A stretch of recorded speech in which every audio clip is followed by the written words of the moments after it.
Anak, pasensya ka na kagabi late na nakauwi ang nanay. Ang dami ko kasi talagang trabaho eh. Pero kinain ko pa rin yung niluto mo, syempre. At ang sarap-sarap. Talaga, Nay. Para sa'yo yun eh. Kasi yung bumili tayo sa labas, naubos ko.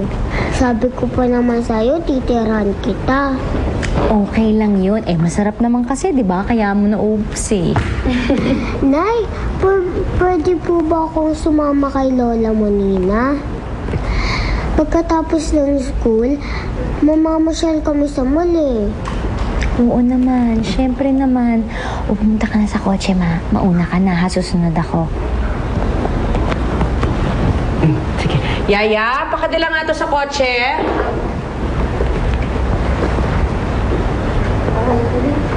Alam mo, ako na magsusundo sa kanya para diretso na kami. Okay. Tita, huwag niyo naman sanang masyadong spoil si Natalie sa mga material things. Ayoko kasing masanay siya eh. Nancy, your child is a simple kid. Hindi naman siya humihingi ng kung ano-ano sa'yo. Ang gusto lang naman niya ata is kasama niya lagi yung mga taong mahal niya sa buhay. Palagi. Alam mo, mabuti pa, ako na lang ang susundo sa kanya. Mas mabuting ako na lang maghihintay sa kanya sa labas ng school kaysa yung siya pa yung maghihintay na dumating ako. Like what happened with her sa'yo last night. Kawawa naman yung bata. Okay.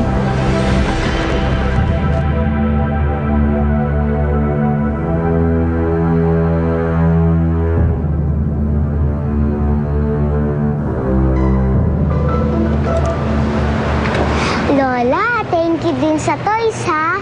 Pati na rin sa damit ni Lola Meli. Sigurado magugustuhan na yun. Sandali, may homework ka pa ba? Dahil kung meron, uuwi tayo agad para matapos mo yung homework mo. Lola, madali lang yung homework ko. Kayang-kaya ko yung gawin. Gusto ko manood tayo ng puppet show dun sa activity area. Ah, ganun ba? O sige, tara na. Baka wala tayong mapwestuhan doon, ha? Lola, takbo na tayo!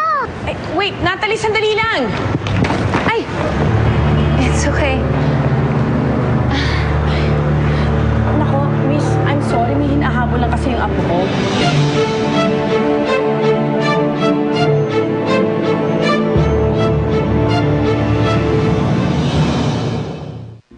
Pumunta kasi sa Jerome kanina sa office ko. Don't tell me natatakot ka kay Jerome. I know that he will do something. Lalo na alam niya may plano ako na kunin yung kumpanya. Nagkita ulit kasi kami ni Clarissa. I think it's a sign na kalimutan mo na lahat nangyari from the past. Kapal naman ng pagmumukha niya ni Clarissa. Nagpakilala pa doon sa anak namin. Cute-cute ng bata yan. Gaan-gaan nga ng loob ko sa kanya eh. Baka naman sa'yo nagmana. Mas kamukha ko siya kaysa kay Nancy. Sinama si Natalie. Kunyari mamamasyal. Yung pala makikipagkita dyan kay Clarissa. Nancy! Iha, bakit? Kaya kong abutin